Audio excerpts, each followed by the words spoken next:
Hello students and my dear friends, I am Dr. Shalini Shukla and today is 14th of October 2020, Wednesday. Inspiration of the day is success is walking from failure to failure with no loss of enthusiasm. In today's discussion, we are going to cover these articles. Let's start with article number 1 given on page number 1. India's GDP may contract 10.3% in financial year 21, says IMF. International monetary fund ने कल अपनी world economic outlook की report को publish किया है and that report has been titled as a long and difficult ascent and in that report IMF has revised the GDP growth projections or contractions of number of economies, and in that report IMF has sharply revised its projection of contraction in case of India's GDP from 4.5% earlier to 10.3% into the upcoming months of financial year 21. And what is the basic reason that IMF is citing for increasing this projection of contraction? Basically, IMF is saying that because of the increased COVID-19 cases, Indian economy would not be able to fully capitalize its potential for upcoming months. बहुत सारे localized lockdown होंगे, supply chain disruptions होंगे, although number of economic activities resume हो चुकी हैं, लेकिन बहुत सारे ऐसे हर्डल्स ऑब्स्टिकल्स आएंगे कंपनीज को जिनको अभी for a short period of time overcome करना is quite difficult because of the increasing कोविड-19 केसेस. तो इसीलिए IMF ने इंडिया का जो GDP को जो कॉन्ट्रैक्शन प्रोजेक्ट किया था as per the previous conditions उसको रिवाइज करके 10.3% तक इंक्रीज कर दिया है. Although the silver lining is that IMF has added that country's economy might rebound with an 8.8% growth rate in financial year 21 to 22. And what was the previous projections for that particular year? Previous projection for that particular year was 6% GDP growth. पहले 6% की GDP growth rate predict करी थी, लेकिन अब उसको revise कर दिया है कि इसके बाद जो फाइनेंशियल ईयर स्टार्ट होगा that is financial year 21 to 22, उस पर्टिकुलर फाइनेंशियल ईयर में इंडियन इकोनॉमी 8.8% की ग्रोथ रेट से ग्रो करेगी. लेकिन इस फाइनेंशियल ईयर में प्रोजेक्शंस जो हैं कॉन्ट्रैक्शन के और ज़्यादा इंक्रीज कर दिए हैं. हालांकि जो वर्ल्ड इकोनॉमी है वो इंडियन इकोनॉमी के कंपैरिजन में उसका कॉन्ट्रैक्शन कम होगा या उसमें कम कॉन्ट्रैक्शन देखने को मिलेगा, जो कि पहले प्रोजेक्शन था IMF का वर्ल्ड इकोनॉमी को लेकर के कि वर्ल्ड इकोनॉमी में 4.4% का कॉन्ट्रैक्शन आएगा बिकॉज ऑफ दिस कोविड-19. उसको रिवाइज करके 5.2% कर दिया है IMF ने अपनी वर्ल्ड इकोनॉमिक आउटलुक रिपोर्ट में. तो जो वर्ल्ड इकोनॉमी है एज पर द IMF वो 5.2% से कॉन्ट्रैक्ट करेगी, वेयर एज इंडियन इकोनॉमी 10.3% से कॉन्ट्रैक्ट करेगी इन terms of its GDP for financial year 2021. अगर इंडिया के प्रोजेक्शन की बात करें तो RBI का जो प्रोजेक्शन है फॉर इंडियन इकोनॉमी और जो इंडियन इकोनॉमी में जो कॉन्ट्रैक्शन होने वाला है, कॉन्ट्रैक्शन मीन्स बहुत सिंपल टर्म्स में इसको बोल सकते हैं कि स्लो डाउन. तो इंडियन इकोनॉमी में जो GDP का स्लो डाउन होने वाला है as per the IMF that is going to be 9.5%. तो IMF का जो प्रोजेक्शन है और जो वर्ल्ड इकोनॉमिक आउटलुक में IMF ने प्रोजेक्शन दिया है, दोनों में बहुत ज़्यादा डिफरेंसेस नहीं है. RBI भी 9.6% का कॉन्ट्रैक्ट जो है वो प्रोजेक्ट कर रहा है और IMF ने भी अप्रॉक्सीमेटली 10.3% का कॉन्ट्रैक्शन प्रोजेक्ट किया है in case of India. And China is the only economy as per the IMF that is actually growing to 1.9% into this financial year faster than its earlier forecast of 1%. तो China को लेकर के IMF का जो projection है that is not of contraction.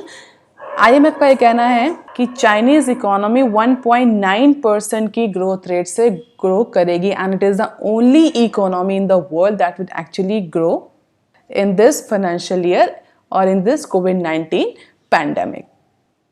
अगर हम India की बात करें तो चाहे वो गोल्डमैन सैक्स हो, इंडिया रेटिंग हो, SBI रिसर्च हो, नोमुरा हो, फिच हो, OECD हो, ICRA हो, IMF हो, world bank, RBI, CRISIL, ADB, इन सारे ऑर्गेनाइजेशंस ने बेसिकली जो ग्रोथ फोरकास्ट करते हैं, इन सब ने इंडियन इकोनॉमी के ग्रोथ फोरकास्ट को रिवाइज करते हुए अब सीवियर कॉन्ट्रैक्शन के ज़्यादा प्रोजेक्शन किए हैं। कोई भी अगर आप ऑर्गेनाइजेशन देख लें या क्रेडिट रेटिंग एजेंसी को देख लें या रिसर्च कंसल्टेंसी को देख लें, हर ऑर्गेनाइजेशन ने इंडिया के केस में जो ग्रोथ के प्रोजेक्शंस हैं उनको रिवाइज किया है और ये इंडिकेट किया है कि जो प्रीवियस प्रोजेक्शंस थे कॉन्ट्रैक्शन के, उसके कंपैरिजन में जो आगे आने वाला टाइम है उसमें और ज़्यादा कॉन्ट्रैक्शन देखने को मिलेगा इंडियन इकोनॉमी में। जैसे कि गोल्डमैन शेयर्स की अगर हम बात करें तो उसने 11.1% का प्रोजेक्शन किया था कि इंडियन इकोनॉमी में 11.1% से कॉन्ट्रैक्शन आएगा because of covid into this financial year 21.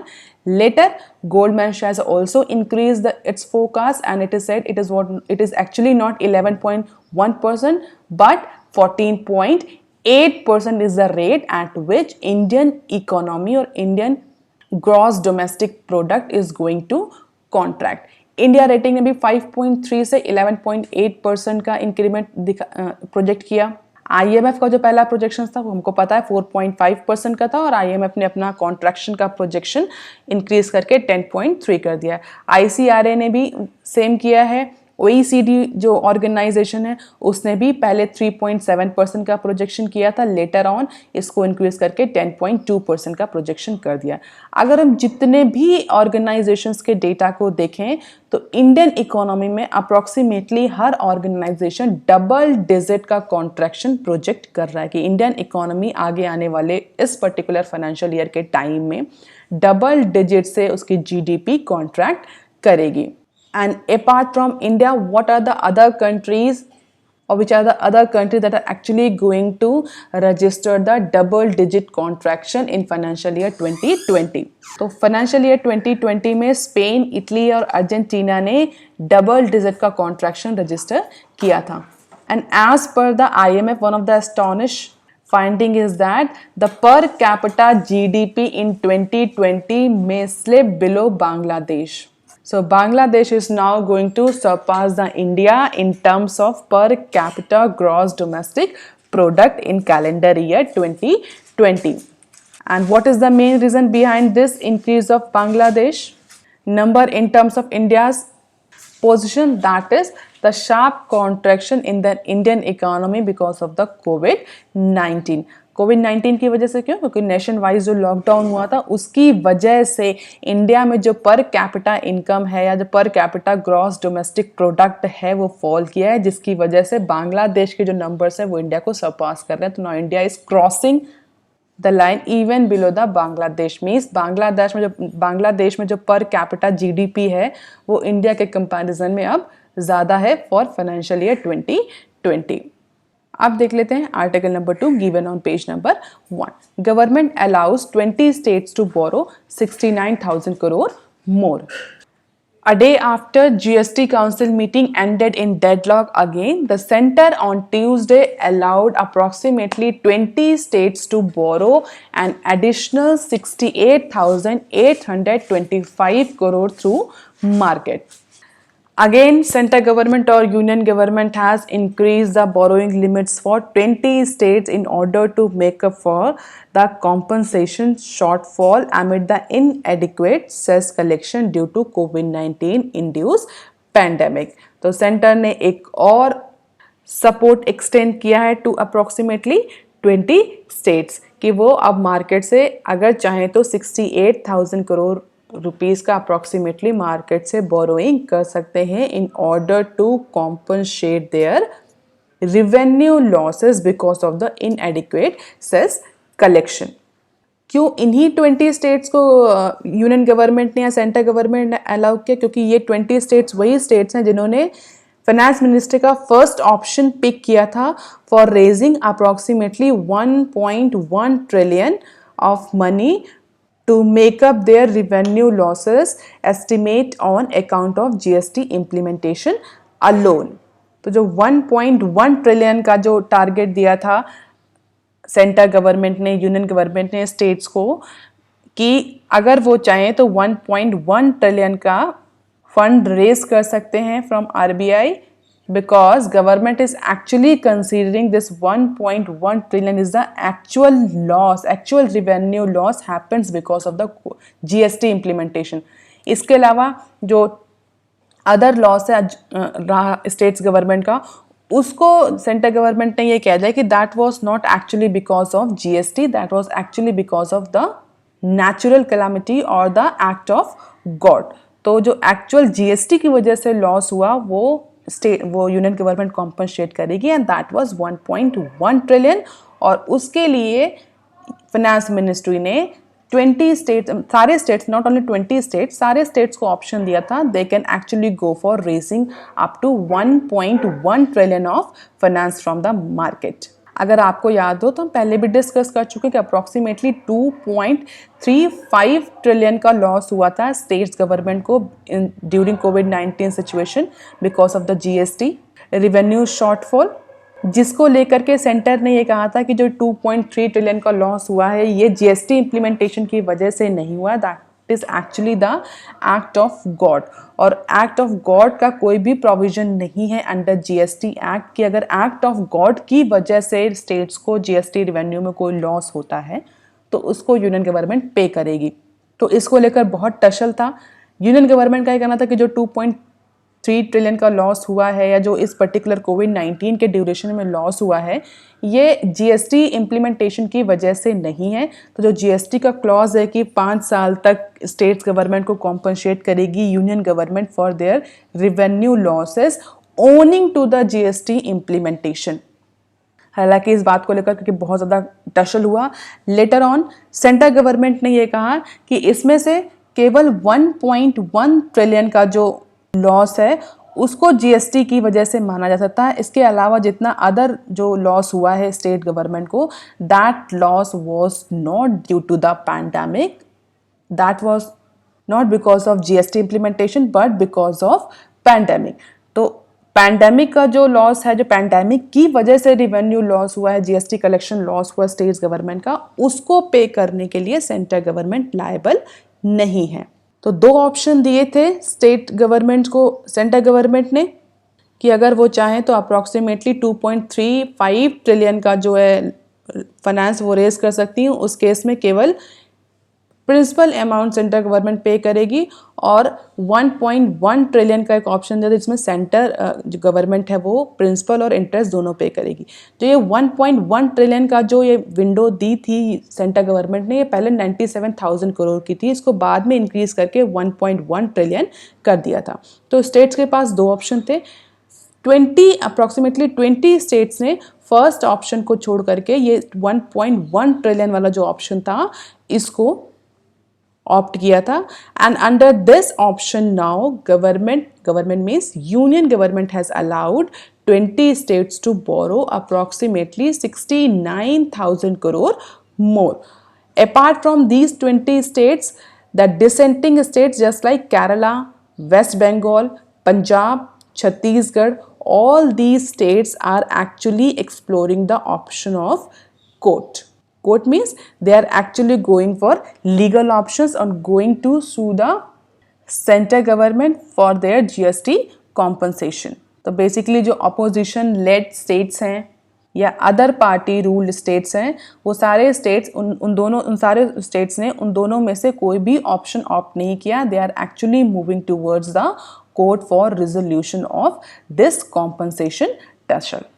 And this is the data, additional borrowing allowed in terms of rupees in crore. So Maharashtra, Uttar Pradesh, Karnataka, Gujarat, Andhra Pradesh, Madhya Pradesh, Haryana, Bihar, Odisha, Assam and other 10 states include Arunachal Pradesh, Goa, Himachal Pradesh, Manipur, Meghalaya, Mizoram, Nagaland, Sikkim, Tripura and Uttarakhand has opted for option of 1.1 trillion finance raising और fund raising, जिसमें हम देख सकते हैं जो top 10 states हैं जिनको additional borrowing allowed हो गई और जिन्होंने एडिशनल बोरोइंग कर भी ली. इवन कुछ स्टेट्स ने, जिसमें महाराष्ट्र नंबर 1 पोजीशन में है followed by Uttar Pradesh.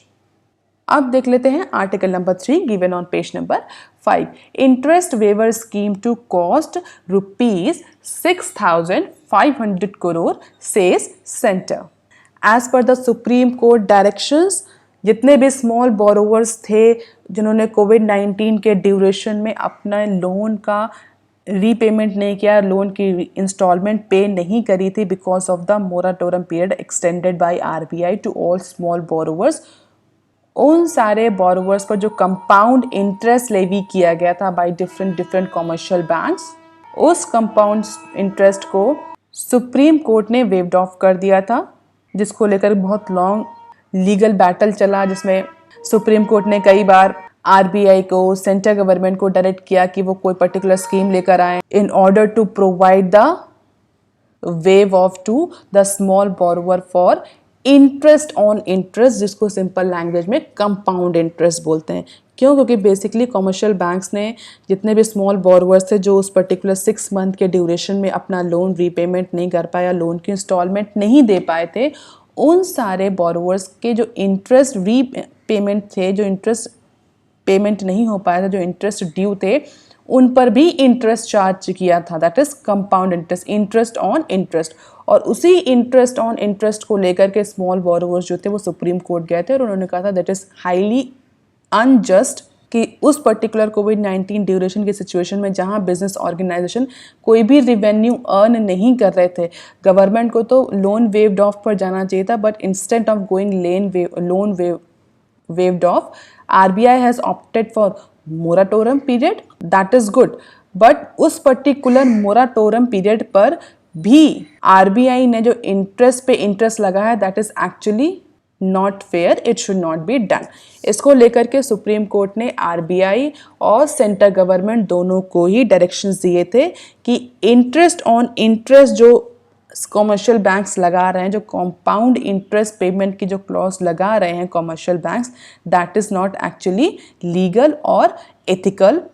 RBI, government और commercial banks should provide helping hand to the small borrowers into this difficult time। हालांकि कॉमर्शियल बैंक्स ने अपने अलग इस पे आर्ग्यूमेंट्स किए थे कि उनके लिए ये प्रॉफिटेबल नहीं है, अगर वो इंटरेस्ट ऑन इंटरेस्ट को वेव ऑफ करते हैं तो it will be the huge loss for Indian banking industry because they have to pay the depositor as well. Depositors से तो उनको इंटरेस्ट वेव ऑफ नहीं मिलेगा, डिपॉजिटर्स को तो उनको इंटरेस्ट देना ही है।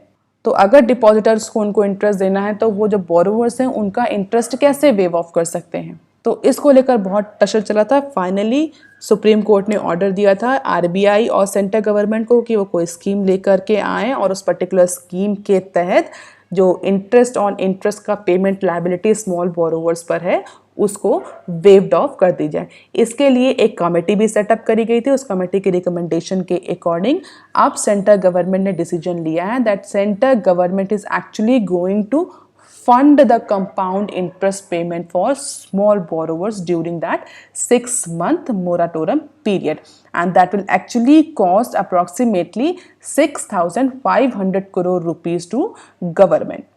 इसके अलावा कुछ नंबर ऑफ बोरोवर्स ऐसे भी हैं जिन्होंने एक्चुअली सुप्रीम कोर्ट में पिटीशन डाली है कि इंटरेस्ट ऑन इंटरेस्ट तो वेव ऑफ कर दिया गया, इट मीन्स कंपाउंड इंटरेस्ट को तो वेव ऑफ कर दिया गया, but there are certain batch of petitioner that is actually demanding to waive off all short of interest during the 6-month moratorium period. कुछ borrowers ऐसे उनका कहना है कि इस पर्टिकुलर 6 मंथ के ड्यूरेशन में जो लोन है उस पर इंटरेस्ट लगना ही नहीं चाहिए। इंटरेस्ट ऑन इंटरेस्ट तो गलत है, बट जो नॉर्मल इंटरेस्ट लेवी करती है आरबीआई बैंक वो भी नहीं लगना चाहिए। However, this matter was listed for hearing on Tuesday but differed because of certain unknown reasons। तो अभी के लिए जो कंपाउंड इंटरेस्ट है उस कंपाउंड इंटरेस्ट को लेकर सेंट्रल गवर्नमेंट ने ये डिसीजन लिया that central government is actually going to bear the burden of waiving of compound interest for any individual or entity whose loan amount is less than 2 crore। तो ये 2 करोड़ की limit set कर दी है government ने, जिसका भी loan 2 crore से कम है उसके पर्टिकुलर जो कंपाउंड इंटरेस्ट है उसका बर्डन गवर्नमेंट बेयर करेगी, जिससे कि जो बैंकिंग इंडस्ट्री है वो भी अफेक्ट ना हो, जो स्मॉल बोरोवर्स हैं उनको भी थोड़ा सा रिलैक्सेशन मिल जाए। हालांकि इसमें ऐसा कोई भी क्लॉज गवर्नमेंट ने नहीं डाला है कि ऐसे पर्टिकुलर लोन को ही कंपाउंड इंटरेस्ट वेवर में डाला जाएगा जिन्होंने मोराटोरियम लिया है या नहीं, ऐसा कोई भी कंडीशन नहीं है। इट मीन्स जितने भी लोन जो 2 करोड़ से नीचे के हैं, 2 करोड़ से नीचे के मीन्स जो स्मॉल बोरोवर्स हैं, उन सारे लोन पर लगने वाले कंपाउंड इंटरेस्ट को गवर्नमेंट बेयर करेगी and that will cost approximately 6,500 crore to government और द पब्लिक एक्सचेकर। ऑल्दो इस पर्टिकुलर स्कीम में, इस पर्टिकुलर अनाउंसमेंट में कहीं भी कॉस्ट इम्प्लीकेशन के बारे में कुछ नहीं कहा गया है। It has not stated the cost implication which involve sponsoring compound interest of borrowers belonging to private lenders too. तो बहुत जल्द फाइनेंस मिनिस्ट्री इसको लेकर के प्रपोजल तैयार करेगी। And apart from this scheme, the finance ministry is also going to take the proposal related to setting up a development finance institution and a new policy on public sector enterprises to union cabinet shortly. Development finance को लेकर के भी एक institution setup होने वाला है जिससे कि जो पब्लिक सेक्टर इंटरप्राइजेज होंगे उनके लिए एक नई तरह की पॉलिसी आएगी। तो apart from this loan wave of, currently finance ministry is also considering the proposals related to development finance institution and the new policy of public sector enterprises. तो कैसी पॉलिसी होगी, डेवलपमेंट फाइनेंस इंस्टीट्यूशन क्या होगा, जब इसका एक बार draft आ जाएगा then it will be easy to discuss. And these are the opinion of different officials on different proposal of finance ministry that is related to bad banks, related to IPOs of LIC and many other things that you can go through once. अब देख लेते हैं article number 4 given on page number 6. Beneficial ownership cap under FEMA may be kept open-ended. The definition of beneficial ownership for Chinese foreign direct investment FDI in India might be kept open-ended in the view of no consensus on this. If you remember, we have discussed that in order to halt the Chinese foreign direct investment or Chinese venture capital or private equity investment into India, government, finance ministry, SEBI, RBI has came up with number of rules and regulation and in that it was beneficial ownership that was actually main, जिसमें ये clause आया था कि जितने भी investment आएंगे India से, पहले तो जितने भी जो ऐसे कंट्रीज है जो इंडिया से बॉर्डर शेयर करते हैं, अब उनका ऑटोमेटिक अप्रूवल के थ्रू कोई भी FDI नहीं आएगा। It has to go with the approval process और government approval process, automatic route से कोई भी FDI नहीं अलाउ होगा। अपार्ट फ्रॉम इट जितना भी इन्वेस्टमेंट आएगा उसमें जो बेनिफिशियल ओनरशिप है, जो रियल ओनर है उस इन्वेस्टमेंट का, उसका डिस्क्लोजर करना ज़रूरी होगा उस कंपनी को जिसमें इन्वेस्टमेंट आ रहा है। तो कोई भी वेंचर कैपिटलिस्ट या प्राइवेट इक्विटी इन्वेस्टर अगर इंडियन कंपनी में इन्वेस्ट करता है, the company has to clearly indicate who is the actual owner of that particular investment. और उसके लिए ये भी कई सारे कैप लगाए गए थे कि कितने % ओनरशिप हो तो हम उसको ओनर मानेंगे as per the FEMA and as per the FDI new FDI rules. तो उस कैप की बात हो रही थी कि अगर 10% का स्टेक है तो उसको ओनर मानेंगे, कि अगर 1% का स्टेक भी है तो उसको भी ओनर मानेंगे। तो इस कैप को लेकर के बहुत ज़्यादा डिस्कशन होना था। हालांकि अभी तक इस पर्टिकुलर कैप को लेकर के, बेनिफिशियल ओनरशिप को लेकर के कोई भी कंसेंसस नहीं बन पाया है into different authorities. So the expert are saying that this particular beneficial ownership of Chinese foreign direct investment in India might be kept open-ended. Means इस पर कोई भी अभी कैप नहीं लगाया जाएगा कि अगर 10% का स्टेक है तो वो चाइनीज़ इन्वेस्टमेंट है और उसको इंडिया में अलाउ नहीं करना है। अगर 1% का इन्वेस्टमेंट है तो वो चाइनीज़ इन्वेस्टमेंट है, उसको इंडिया में अलाउ नहीं करना। इस तरह का कोई भी कैप अभी तक फेमा में नहीं अप्लाई किया गया है और एक्सपर्ट्स का ऐसा कहना है इसको ओपन एंडेड ही रखा जाएगा। ओपन एंडेड रखा जाएगा इसका मतलब क्या? इसका मतलब ये गवर्नमेंट पर जो अप्रूविंग मिनिस्ट्री होगी, जो पर्टिकुलर FDI को अप्रूव कर रही होगी, उसके अकॉर्डिंग वो डिसीजन ले पाएगी, उसके कंसेंस, अपने कन्विक्शन के अकॉर्डिंग, अपने खुद के डिस्क्रिशन के अकॉर्डिंग। अगर लगता है कोई ऐसा इन्वेस्टमेंट जो इंडिया में अपॉर्चुनिस्टिक फॉर्म में रखा गया है, मींस इंडिया की पर्टिकुलर मार्केट को डोमिनेट करने के लिए, डिस्टॉर्ट करने के लिए या कैप्चर करने के लिए कोई पर्टिकुलर इन्वेस्टमेंट आ रहा है, whether it is with 10% Chinese investment or 1% Chinese investment or 20%, 30%, 40%, whatever it is, the ministry has the power to actually stop that. Although ministry क्या अप्रूविंग अथॉरिटी के पास बहुत अदर पावर्स भी होती हैं, अगर वो चाहे कोई पर्टिकुलर इन्वेस्टमेंट कंट्री में आ रहा है उसे ना अलाउ करे, लेकिन फिलहाल के लिए बेनिफिशियल ओनरशिप का जो क्लॉज है जिसमें हर कंपनी को, हर ऑर्गेनाइजेशन को जो कि फॉरेन इन्वेस्टमेंट ले रहा है उसको ये इंडिकेट करना पड़ेगा कि इस इन्वेस्टमेंट का एक्चुअल ओनर कौन है, who is the actual beneficiary of this particular investment. Policymakers are of the opinion that placing a threshold on investment would leave a field open for overseas investors, particularly from China, to alter their investment structure, short-circuiting the FDI approval process, and deliberations have been done. तो policy makers का कहना है कि अगर ये threshold open रखा जाएगा तो चाइनीज़ इन्वेस्टर्स के पास ये ऑप्शन होगा कि वो अपना जो इन्वेस्टमेंट का प्रोसेस है उसको रीस्ट्रक्चर कर लें, अपना इन्वेस्टमेंट रीस्ट्रक्चर कर लें in order to get the FDI approval into India. कि अगर कोई चाइना का फर्म, चाइना का प्राइवेट इक्विटी इन्वेस्टर या वेंचर कैपिटलिस्ट इंडिया में इन्वेस्ट करना चाहता है तो अगर 10% का थ्रेशोल्ड लगा दिया गया कि 10% का थ्रेशोल्ड अगर मीन्स अगर 10% तक का इन्वेस्टमेंट है तो हम उसको चाइनीज़ इन्वेस्टमेंट मानेंगे. 10% अगर किसी भी इन्वेस्टमेंट में 10% अगर शेयर कोई चाइनीज एंटिटी या चाइनीज इंडिविजुअल होल्ड करता है तो that in particular investment will be treated as a Chinese investment no matter from where that investment is coming. किस कंट्री से आ रहा है, पाकिस्तान से आ रहा है कि बांग्लादेश से आ रहा है कि भूटान से आ रहा है, कहीं से भी आ रहा है, अगर उस पर्टिकुलर इन्वेस्टमेंट में 10% का इन्वेस्टमेंट चाइनीज़ कंपनीज़ का है या चाइनीज़ इंडिविजुअल का है, चाइनीज़ एंटिटीज़ का है तो वो पर्टिकुलर जो इन्वेस्टमेंट है उसको चाइना का इन्वेस्टमेंट माना जाएगा. It is just for assumption.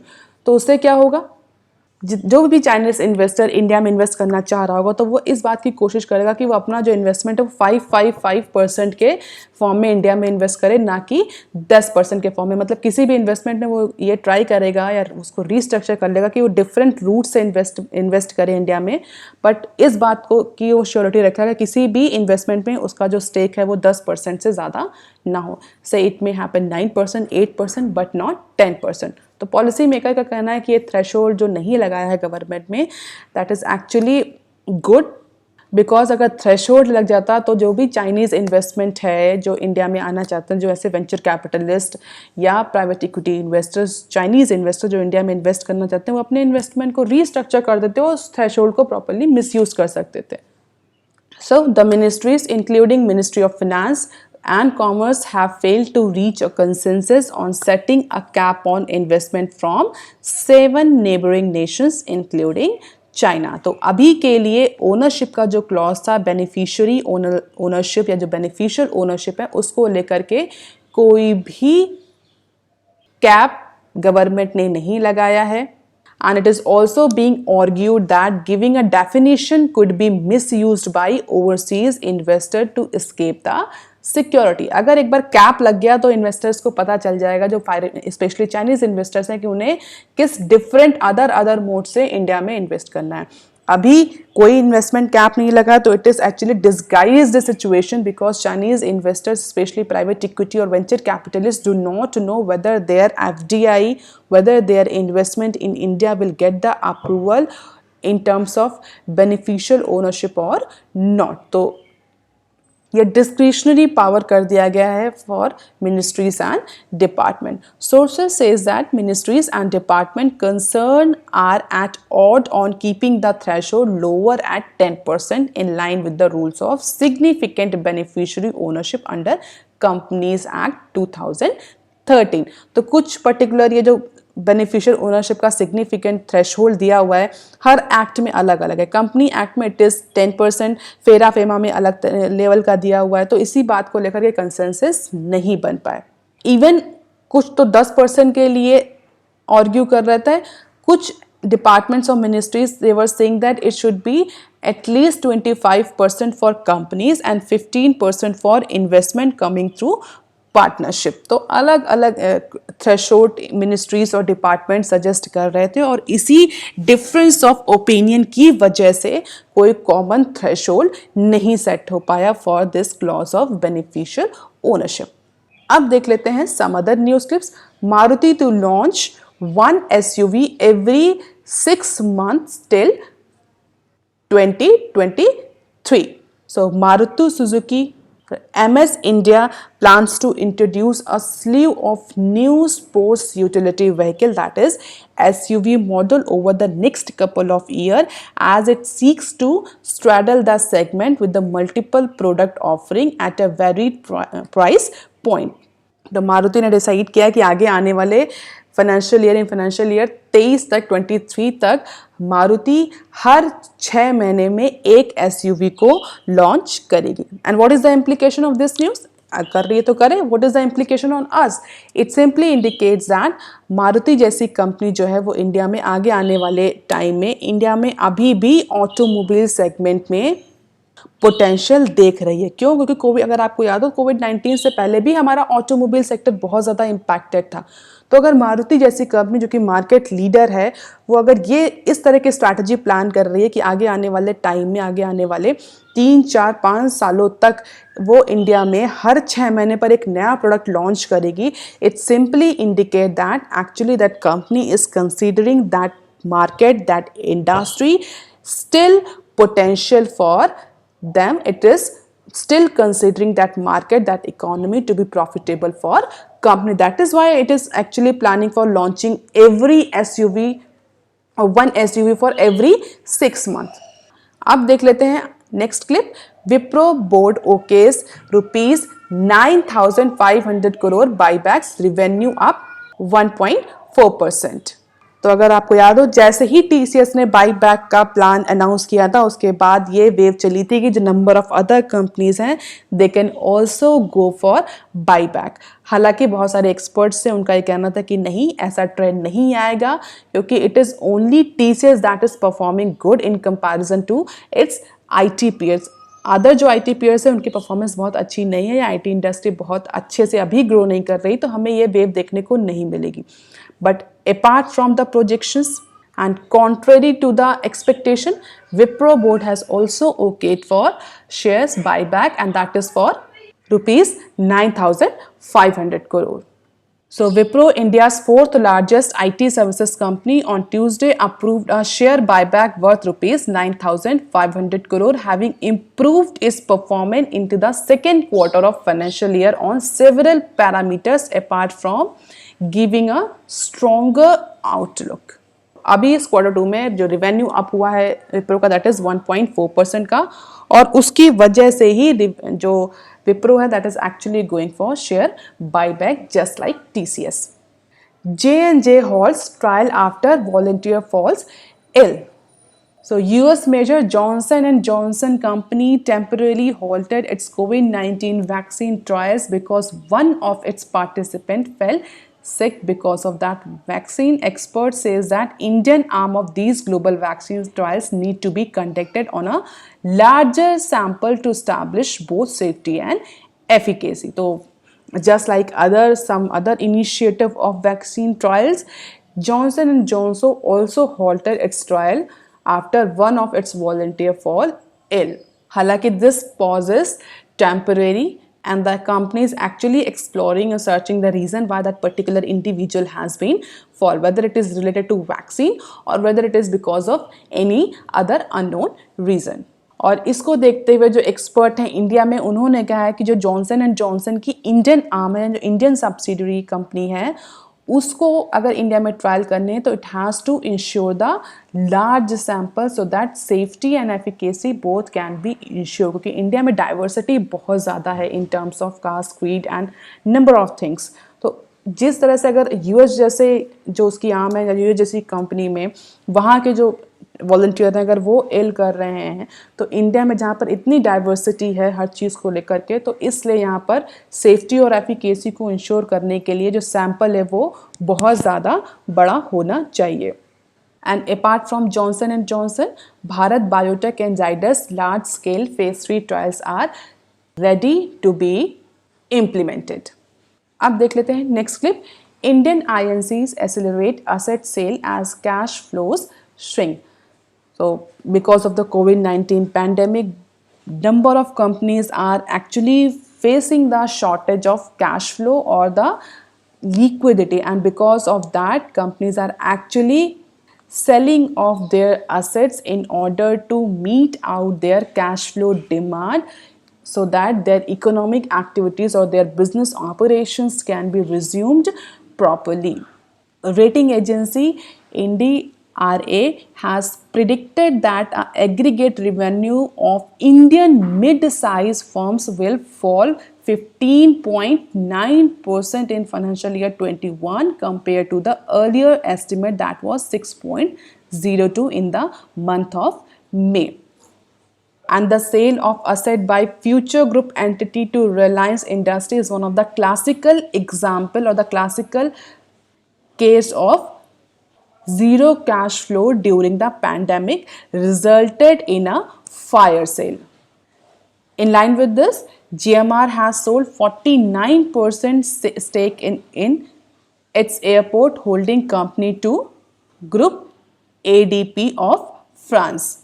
Just like GVK Group sold Mumbai Airport to the Adani Group.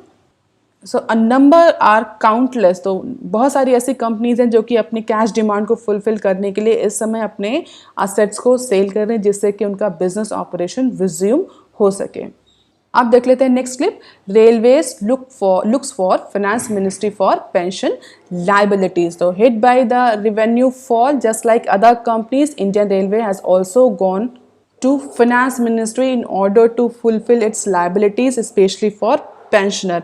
It means simply terms में रेलवे के पास अब इस समय इतना कैश भी नहीं है कि वो अपने पेंशनर्स को उनकी पेंशन टाइम पर प्रोवाइड कर सके, जिसके लिए इंडियन रेलवे ने अब मिनिस्ट्री ऑफ फाइनेंस को अप्रोच किया है in order to seek the relief in pension liabilities for current fiscal year. And for financial year 21, the staff cost and the pension liability totaled around rupees 1.46 trillion for railways, and that is actually huge. And of this, staff cost was around 92,000 crore while the pension bill stood at 53,000 crore. तो pension के लिए specially railway ने approach किया है finance ministry को कि किसी भी तरह से उसकी लायबिलिटीज़ को कम किया जाए, either by providing any financial relief और anything else. All these are the references. If you want lecture PDF, you can join my Telegram channel. You can also follow me on Twitter, ResearchGate and on Facebook. That's all for today, student. If you have any query and suggestion, write on comment section below. Please like, share and subscribe. Thank you.